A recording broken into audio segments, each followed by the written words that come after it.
Il y a un silence particulier qui s'abat sur une pièce lorsque quelqu'un accomplit quelque chose qui ne devrait pas être possible. Ce n'est pas le silence de la confusion. Ce n'est pas celui de la surprise. C'est le silence du recalibrage. Celui qui survient lorsqu'une trentaine de personnes qui se considéraient comme des experts sont contraintes en temps réel de réviser toutes les hypothèses qu'elles avaient apportées avec elles ce jour-là. Ce silence s'abattit dans le hall des véhicules privés du groupe automobile Méridien devant une Bugatti Chiron Supersport bleu nuit qui n'avait pas bougé de son propre chef depuis longtemps. La femme qui avait passé le plus clair de ce temps dans ce hall, à observer, à attendre, à interroger, s'appelait Élise Beaumont. Elle était la dirigeante, la propriétaire de la voiture, la propriétaire du bâtiment, et elle possédait cette sorte de patience qui s'épuise lentement mais complètement. Elle se tenait au bord du hall lorsque l'inconnu entra.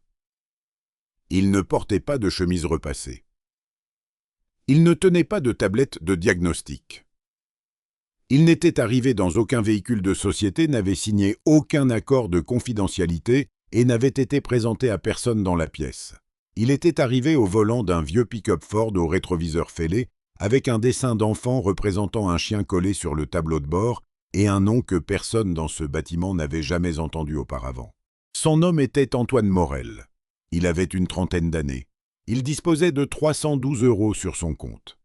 Il avait une fille de 7 ans nommée Chloé qui était à l'école à quelques kilomètres de là et qui avait préparé elle-même son déjeuner parce que son père avait quitté la maison avant l'aube.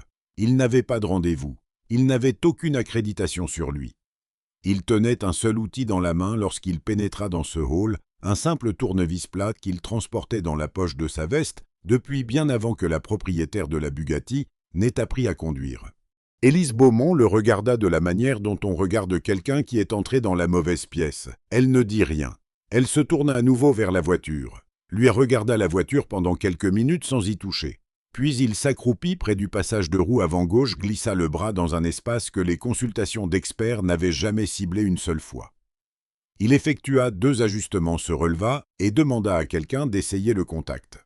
Le moteur démarra du premier coup.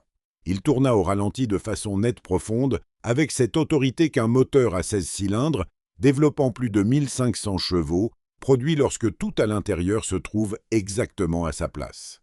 Élise Beaumont ne regarda pas la voiture. Elle le regarda lui.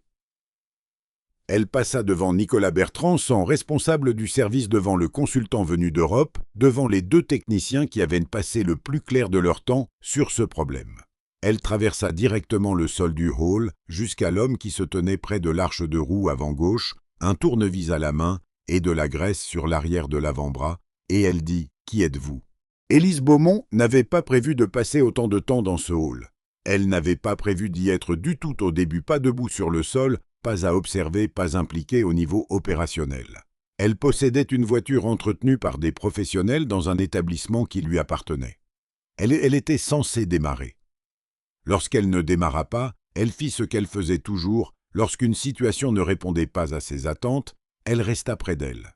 Nicolas Bertrand effectua les diagnostics initiaux dans les premières heures. C'était un homme fort d'une longue expérience en concession, prudent, minutieux, professionnel de la façon dont les gens le sont lorsque leur professionnalisme est constamment observé. Il présenta ses conclusions à Élise dans le hall debout à côté de la voiture avec sa tablette, lui expliquant les lectures des capteurs et le journal des défauts. Elle écouta. Elle posa 2 questions. Elle dit « Quelle est la suite ?»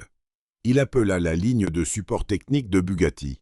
L'équipe d'usine se connecta à distance, effectua un diagnostic complet du système, identifia 3 facteurs possibles contribuant au problème et recommanda une approche de test séquentiel.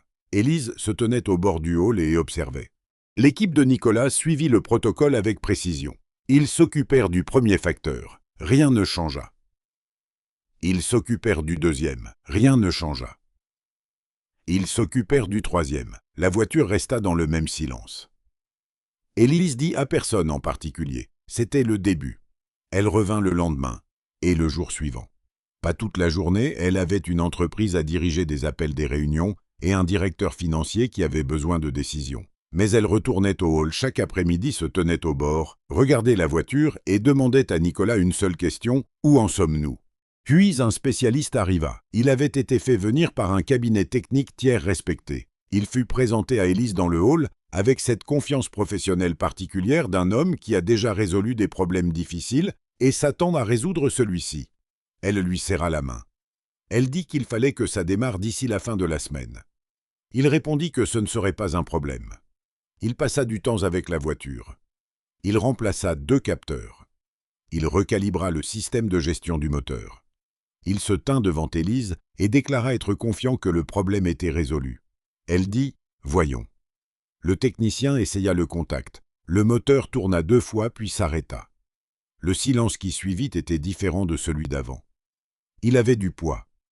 Il avait cette qualité particulière de silence qui s'accumule lorsqu'une affirmation confiante vient d'être démentie devant la personne à qui on l'a faite. Le spécialiste regarda son équipement. Élise regarda le spécialiste. Elle ne dit rien. Elle se tourna et retourna dans son bureau. Camille, son assistante, qui avait commencé à suivre Élise à une distance prudente, pendant cette période, raconterait plus tard à une collègue que le retour du hall ce jour-là était une marche qu'elle n'oublierait pas. Suivant un ingénieur d'usine Bugatti, à la retraite allemand communiquant par l'intermédiaire d'un interprète arrivant avec un équipement que Nicolas décrivit à Élise comme ressemblant à celui d'un laboratoire universitaire. Cet homme avait travaillé sur la plateforme Chiron au niveau de l'usine. Si quelqu'un comprenait l'architecture de cette voiture à son niveau, le plus fondamental, c'était lui. Élise le rencontra dans le hall. Elle lui serra la main par l'intermédiaire de l'interprète. Elle lui montra la documentation des jours précédents déjà volumineuse et demanda s'il avait besoin de temps pour la revoir. Il dit préférer se faire sa propre impression d'abord. Elle respecta cela. Elle se tint en retrait et l'observa travailler. Il se déplaçait méthodiquement sans précipitation avec l'autorité de quelqu'un qui a passé des décennies à proximité de ses machines. Il identifia un composant de distribution de carburant fonctionnant hors de sa plage de paramètres optimale. Il le remplaça. Il se tint devant Élise avec la confiance tranquille d'un homme qui a déjà fait cela au niveau de l'usine et expliqua ce qu'il avait trouvé et pourquoi cela avait été la cause. Élise écouta l'explication complète. Elle dit « Essayez ». Le moteur tourna. Il ne démarra pas. L'ingénieur resta parfaitement immobile. Il regarda la voiture un long moment. Il dit quelque chose en allemand que l'interprète ne traduisit pas immédiatement. Élise regarda Nicolas. Nicolas regarda le sol. Elle dit « Trouvez-moi quelqu'un d'autre ». À ce stade, Élise Beaumont avait dépensé environ 338 000 €. Elle ne les avait pas dépensés de façon imprudente.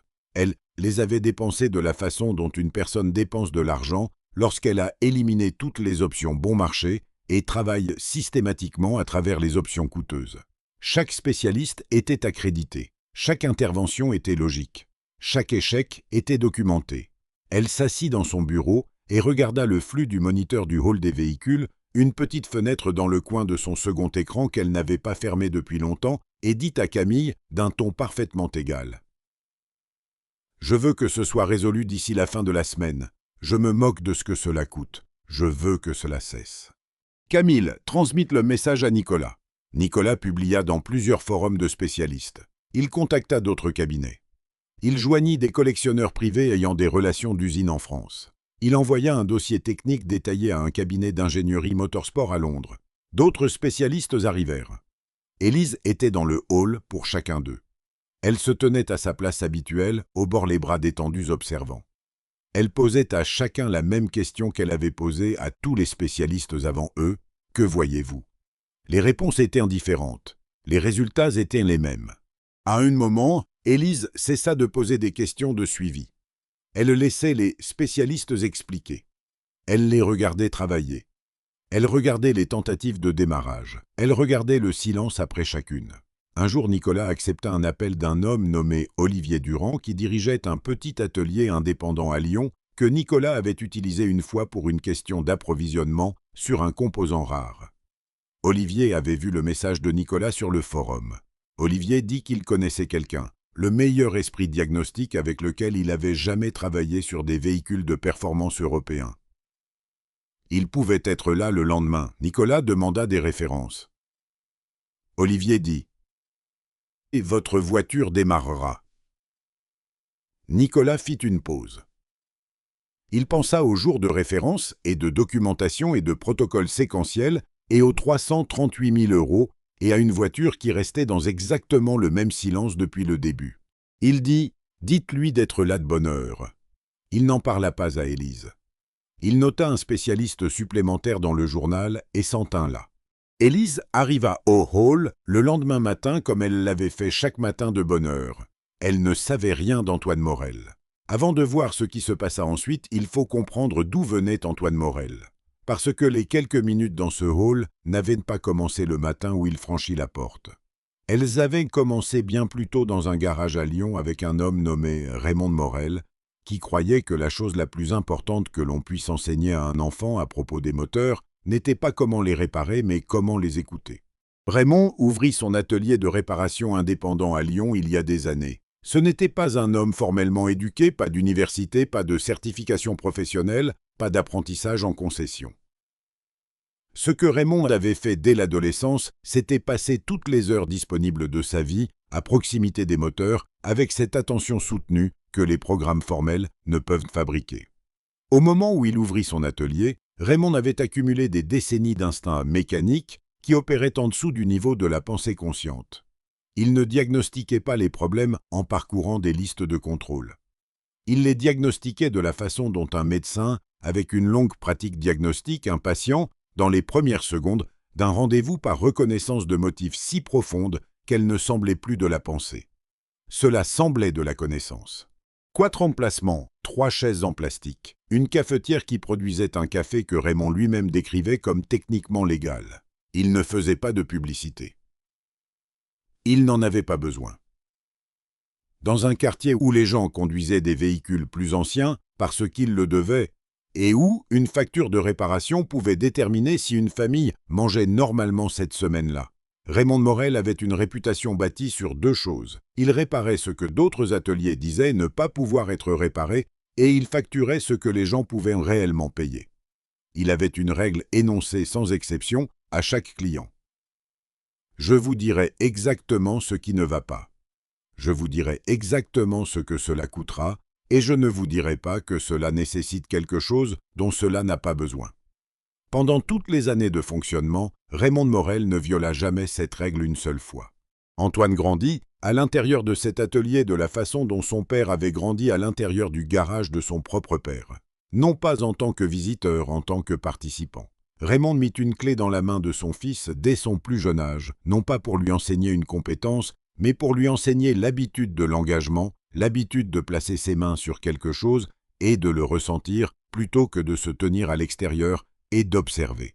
Raymond avait une phrase qu'il utilisait lorsque Antoine diagnostiquait correctement quelque chose qui avait été manqué. Il regardait ce que le problème se révélait être et disait simplement « Tu l'as entendu avant de le voir ». Antoine y entendit cette phrase tant de fois au cours de son enfance qu'elle devint structurelle. Elle devine la façon dont il abordait chaque problème mécanique pour le reste de sa vie, non pas à quoi cela ressemble, mais à quoi cela sonne, ce que cela fait, lorsque vous y posez la main ce qu'il vous dit, avant que vous n'imposiez vos hypothèses dessus. Il sortit diplômé de l'Université de Lyon avec un diplôme en génie mécanique, spécialisation en système de transmission parmi les meilleurs de sa promotion. Il fut embauché immédiatement par Prestige Performance, une entreprise de la région parisienne spécialisée dans l'entretien de véhicules européens haut de gamme pour des clients privés dont les voitures portaient des prix qui rendaient la plupart des prêts immobiliers raisonnables. Il y passa plusieurs années à travailler sur des Bugatti, des Koenigsegg, des Pagani, des Ferrari, construites en quantités à un chiffre. Ces années lui enseignèrent quelque chose qu'aucun manuel n'abordait et qu'aucun professeur n'articulait: la complexité est très souvent l'ennemi du diagnostic. Les ingénieurs qui avaient construit ces voitures étaient brillants. Et la brillance à ce niveau avait un mode de défaillance spécifique, la suringénierie du diagnostic. La tendance, lorsqu'on regarde une machine d'une sophistication extrême, à assumer que toute panne doit elle-même être sophistiquée à passer outre les explications simples parce que les explications simples semblaient inadéquates face à la complexité de la machine devant soi. Antoine avait vu cette erreur commise par des techniciens accrédités sur plusieurs continents sur des véhicules qui coûtaient plus cher que la plupart des maisons. Il avait aussi vu son père, qui n'avait jamais touché une voiture coûtant plus de 40 000 €, diagnostiquer une cause racine en quelques minutes qu'un service après-vente de concession avait poursuivi pendant des semaines. Non pas parce que Raymond était plus intelligent, parce que Raymond n'avait jamais été formé à assumer que le problème devait être compliqué. Puis deux choses se produisirent à peu de temps d'intervalle qui changèrent tout. Prestige, performance furent achetés. La restructuration élimina de nombreux postes. La notification d'Antoine fut livrée par courriel et la mère de Chloé partit. Il se retrouva sans emploi et seul responsable d'une petite fille de 3 ans qui se réveillait chaque matin avec l'énergie spécifique de quelqu'un qui avait parfaitement dormi et s'attendait à ce que la journée soit immédiatement intéressante. Il retourna à Lyon. Il prit des contrats de diagnostic. Il conduisit une dépanneuse plusieurs nuits par semaine. Il garda ses coups sous contrôle, sa fille nourrit ses matinées libres. Le matin où il se rendit au groupe Méridien, il avait 312 € sur son compte, un tournevis dans sa poche et des décennies de connaissances mécaniques combinées les siennes et celles de son père derrière ses yeux. Antoine reçut l'appel d'Olivier la veille au soir. Il était à la table de la cuisine en train de parcourir le dossier de la semaine scolaire de Chloé, qui contenait un dessin qu'elle avait fait de leur maison, plaçant la porte d'entrée au milieu du toit et incluant une figure sur la cheminée qu'elle identifia lorsqu'on lui demanda comme papa, en train de réparer quelque chose. Il écouta Olivier expliquer la situation la Bugatti, les jours passés une cinquantaine d'ingénieurs et de spécialistes, une dirigeante qui avait été présente chaque jour, et générait ce qu'Olivier décrivait comme un événement atmosphérique à basse fréquence. Antoine posa 2 questions. La première qu'avait renvoyé le système de diagnostic au début. La seconde, quelqu'un avait-il inspecté physiquement l'assemblage mécanique dans les passages de roues avant Olivier dit qu'il ne savait pas. Antoine resta silencieux un moment. Il dit « Je serai là de bonne heure ». Il mit Chloé au lit. Elle demanda si qu'il faisait le lendemain. Il dit qu'il allait regarder une voiture. Elle dit « C'était une bonne voiture ou une voiture cassée ?» Il dit « cassée » et qu'il allait essayer de la comprendre. Elle dit que c'était ce qu'il faisait toujours et s'endormit. Il s'assit encore un moment à la table de la cuisine avec un bloc-notes et écrivit ce qu'il savait. Non pas ce qui avait été essayé, ce qu'il savait de l'architecture spécifique de la Chiron Supersport, de l'intersection de ces systèmes mécaniques et électroniques du mode de défaillance unique qu'il avait rencontré quelques années plus tôt sur une variante apparentée, un mode de défaillance si simple qu'il n'apparaissait pas de façon proéminente dans la littérature technique, parce que les ingénieurs qui écrivaient en la littérature technique n'avaient jamais sérieusement considéré qu'il était possible sur un véhicule de cette complexité. Il écrivit une phrase sur le bloc-notes, l'entoura d'un cercle et alla dormir. Il arriva de bonne heure. Le hall était vaste climatisé, éclairé par une lumière blanche uniforme qui ne laissait aucune ombre. La Bugatti se tenait au centre bleu nuit, chaque panneau présent et intact. Une voiture qui, de toute observation externe, semblait entièrement correcte. Élise Beaumont était déjà là. Elle se tenait à sa place habituelle au bord du hall, les bras détendus le long du corps. Elle avait une tasse de café dans la main droite. Elle n'avait pas bien dormi. Elle n'avait pas bien dormi depuis plusieurs jours. Lorsque Antoine entra, elle le regarda de la façon dont on regarde quelqu'un qui est entré dans la mauvaise pièce. Il portait des vêtements de travail. Il avait un tournevis visible dans la poche de sa veste. Il ressemblait à quelqu'un qui était venu jusqu'à ce bâtiment dans le genre de véhicule qui n'appartient pas au parking d'un établissement comme celui-ci. Elle regarda Nicolas qui lui donna l'expression d'un homme qui a pris une décision qu'il est prêt à défendre. Elle regarda à nouveau la voiture. Antoine fit un signe de tête à la pièce et marcha directement vers le côté conducteur de la voiture. Il s'accroupit et regarda le passage de roue sans rien toucher. Il se déplaça vers l'avant. Il s'accroupit à nouveau. Il se releva et marcha lentement autour du périmètre complet du véhicule, les yeux se déplaçant sur les panneaux inférieurs, les arches de roue, le soubassement. Élise l'observait. Le consultant arrivé la veille l'observait. Les 2 techniciens de Nicolas échangèrent un regard. Quelques minutes passèrent pendant lesquelles Antoine Morel ne parla pas et n'utilisa pas un seul équipement. Élise, qui avait regardé des spécialistes avec des laboratoires d'équipement passer des jours sur ce problème, regarda un homme en veste marcher autour de sa voiture en silence et ressentit quelque chose pour lequel elle n'avait pas encore de nom. Puis Antoine s'accroupit près du passage de roue avant gauche. Il glissa le bras derrière la doublure. Il posa la main sur un point spécifique de l'assemblage mécanique qui se trouvait derrière. Il y maintint sa main un moment. Puis il prit le tournevis de la poche de sa veste, effectua 2 ajustements. À l'intérieur du passage de roue se releva et regarda Nicolas. Il dit « Essayez maintenant ». Nicolas le regarda avec l'expression d'un homme qui a entendu ces mots de nombreuses fois au cours des jours passés, de la part de personnes avec une introduction formelle considérablement plus importante. Puis, il fit un signe de tête à l'un des techniciens. Le technicien monta dans la voiture. Le hall devint complètement silencieux. L'électronique s'alluma. La pompe à carburant s'amorça. Le moteur tourna et prit. Les 16 cylindres de la Chiron se trouvèrent les uns les autres et se stabilisèrent dans une fréquence qui se propagea à travers le sol et dans les pieds de chaque personne, se tenant dans cette pièce profonde, stratifiée, parfaitement organisée, communiquant sans ambiguïté que la machine décrite était entièrement et correctement vivante. Personne ne bougea. Locke, consultant le fond de la pièce, ferma son ordinateur portable. L'un des techniciens s'assit sur le marchepied d'un véhicule proche sans sembler avoir décidé de le faire. Nicolas regarda ses mains. Et Élise Beaumont, qui avait passé tant de temps dans ce hall, qui avait dépensé 338 000 €, qui avait regardé chaque expert échouer et n'avait rien dit, et était revenue le lendemain matin, s'avança. Elle passa devant Nicolas, le consultant devant les techniciens traversa le sol du hall directement sans hésitation, jusqu'à l'homme se tenant près de l'arche de roue avant gauche, un tournevis à la main et de la graisse sur l'arrière de l'avant-bras. Elle se tint devant lui. Elle dit « Qui êtes-vous » Antoine lui dit « Pas une performance, juste un compte rendu exact ». Il lui parla du déplacement dans la biellette d'extrémité de la barre anti-roulis de la suspension avant gauche. Assez petit pour échapper à un code de défaut définitif.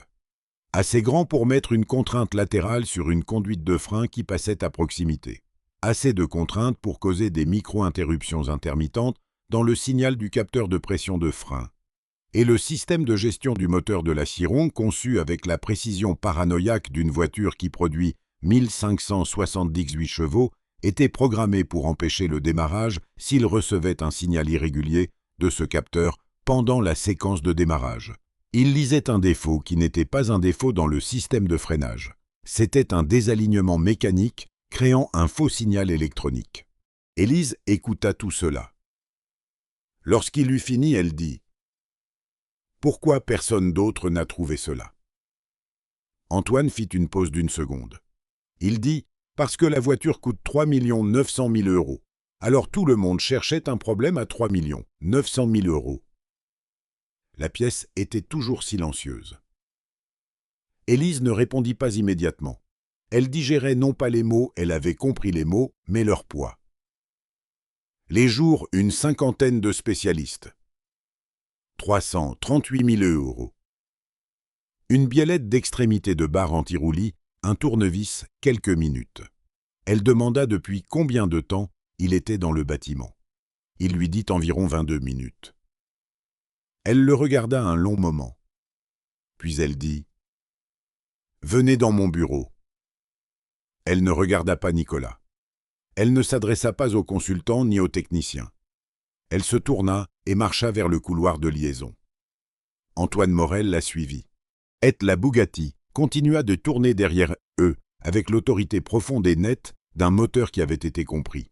La réunion dans le bureau d'Élise dura longtemps. Elle demanda son processus diagnostique sur la Bugatti. Il l'expliqua étape par étape. Elle demanda son parcours. Il lui donna la version honnête Prestige Performance pendant plusieurs années licenciée lors du rachat Lyon, l'atelier de son père du travail en contrat depuis. Elle posa 3 questions de clarification, chacune ciblée, chacune conçue, pour vérifier une dimension spécifique de ce qu'il avait dit. Il répondit à chacune sans embellissement. Elle demanda s'il avait déjà géré une équipe technique. Il dit qu'il avait dirigé une unité de diagnostic chez Prestige 4 personnes. Elle demanda ce qu'il ferait du protocole diagnostic des services spéciaux de Méridien s'il avait discrétion dessus. Il resta silencieux un moment. Puis il dit que le protocole était bâti sur l'hypothèse que la complexité exigeait de la complexité que sur les véhicules au sommet de la gamme de performance, où les systèmes étaient les plus sophistiqués au monde. Cette hypothèse était la façon la plus fiable de manquer une réponse simple. Il dit qu'il restructurerait la première heure de tout engagement diagnostique pour inclure une inspection mécanique obligatoire au niveau fondamental avant que tout diagnostic électronique ne soit lancé. Il dit que cela semblerait un pas en arrière pour les gens formés à la méthodologie actuelle. Il dit que cela économiserait d'énormes quantités de temps, d'argent et de crédibilité professionnelle au cours d'une année. Élise écrivit quelque chose sur son bloc-notes. Elle traça une courte ligne en dessous. Elle dit qu'elle voulait qu'il lui envoie une proposition formelle pour le poste de spécialiste diagnostic principal dans la division des services spéciaux incluant ses exigences de rémunération d'ici la fin de la semaine. Il dit qu'il le ferait. Ils se levèrent. Ils se serrèrent la main par-dessus le bureau. Il sortit de son bureau, traversa la zone de service Passa, devant le hall des véhicules, où la Bugatti tournait encore, et sortit sur le parking où son pick-up était garé avec le rétroviseur fêlé, captant la lumière de l'après-midi. Il s'assit dans le véhicule un moment. Il envoya un texto à Olivier qui disait simplement « Démarrer du premier coup ». Puis il conduisit jusqu'à l'école de Chloé et s'assit dans la file des parents. Lorsqu'elle sortit par la porte avec son cartable et se mit à courir vers le véhicule, il descendit et s'accroupit pour l'accueillir. Elle le percuta à pleine vitesse et il l'attrapa. Aucune des choses qu'ils se dirent n'était particulièrement remarquable de l'extérieur. Ils rentrèrent à la maison. Il prépara le dîner, un plat de pâtes spécifique qu'elle avait déclaré son favori quelques semaines plus tôt et n'avait pas révisé sa position. Après qu'elle fut au lit, il s'assit à la table de la cuisine avec le bloc-notes devant lui et commença à écrire la proposition. Il envoya la proposition le lendemain matin, 4 pages, pas un mot de plus que nécessaire. La première page exposait sa restructuration du protocole diagnostique. La deuxième décrivait son expérience en termes spécifiques. La troisième contenait son exigence de rémunération, non pas ce qu'il pensait qu'il pourrait en payer, mais ce que le travail valait réellement. La quatrième page était un seul paragraphe contenant une phrase qu'il avait écrite en dernier après que tout le reste fut terminé. La phrase disait « Le problème le plus coûteux dans le diagnostic de véhicules de précision n'est pas le défaut dans la machine. C'est l'hypothèse quant à l'endroit où le défaut doit se trouver. » Élise l'a lu l'après-midi. Elle l'a transmis à son directeur financier et au responsable des opérations avec une note de 2 lignes. À l'intention d'avancer. Besoin de structure de rémunération rapidement. L'offre qui suivit était 12% plus élevée que ce qu'il avait demandé. Il signa le document. Ils se serrèrent la main, il sortit. Dans l'ascenseur, il se tint avec le dossier et se permit un instant de ressentir le poids complet de ce qui venait de se passer. Non pas l'argent, bien que l'argent fût significatif, non pas le titre quelque chose de plus simple, le sentiment d'un travail qui convenait d'un problème rencontré par l'outil exact qui existait pour le résoudre, le sentiment que son père avait décrit une fois, après un diagnostic particulièrement net, sur un moteur particulièrement difficile, comme la machine, et le mécanicien s'accordant l'un avec l'autre. Il conduisit jusqu'à la maison de son père. Raymond était dans la cuisine avec la tasse qui avait appartenu à l'atelier, celle qu'il avait gardée sans que l'un ou l'autre n'explique jamais pourquoi. Antoine s'assit en face de lui et lui raconta l'histoire complète. Raymond écouta tout. Lorsque Antoine eut fini, Raymond prit sa tasse de café et la tint des 2 mains. Il dit « Tu l'as entendu avant de le voir ». Antoine le regarda. Il dit « Oui ». Raymond hocha la tête une fois. Dans les mois qui suivirent, le temps moyen de résolution diagnostique de la division des services spéciaux chuta de 63%. Le taux de réengagement des clients passa de 71 à 89%. Chloé eut 8 ans. Antoine prit la journée. Ils se rendirent dans une réserve naturelle dont elle parlait depuis longtemps, où elle passa des heures à expliquer les comportements des choses qui vivent près de l'eau à son père avec une autorité considérable. Il écouta avec la même qualité d'attention qu'il apportait au moteur. Elle le remarqua et n'en fit pas de commentaires, mais cela s'enregistra. Un soir, Antoine était la dernière personne dans le hall des services spéciaux. Les lumières au plafond produisaient leur lumière blanche uniforme. 3 véhicules étaient à divers stades d'évaluation. Le hall sentait le solvant propre et le métal chaud. Il se tenait au banc de travail et pensait à ce matin d'autrefois aux 312 €, au tournevis aux quelques minutes, devant la voiture à la dirigeante, qui avait passé devant 50 experts pour se tenir devant lui et demander son nom. Il pensait à quelque chose que son père avait écrit dans un vieux carnet, une phrase qu'il avait lue tant de fois qu'elle était devenue partie de la façon dont il comprenait les choses. Lorsqu'il voit la rouille, toi tu vois le métal en dessous.